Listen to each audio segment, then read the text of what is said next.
ఎందుకంటే మన పౌరత్వం పరలోకమందున్నది. మనం నేర్చుకోవలసింది దేవుని సన్నిధిలో మోకరించి నేర్చుకోవాలి. మన ప్రవర్తన సత్ప్రవర్తనగా మార్చబడితే మనం ఏది అడిగినా ప్రభువుని క్షణాలలో మనకు చేటుకు ఆయన సిద్ధముగా ఉన్నాడు.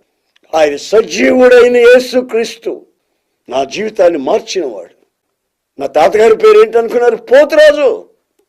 నాన్నగారి పేరేంటి? నరసింహం. నేను చెప్తున్నది ఎవరిని గురించి? నజరేయుడైన యేసును గురించి.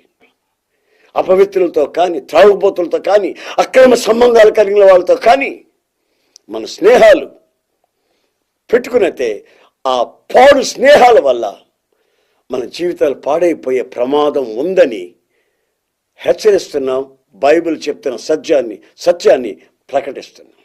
దేవుడు నీకు ఇచ్చినటువంటి వాక్యపు జ్ఞానంలో నిలబడి ధైర్యం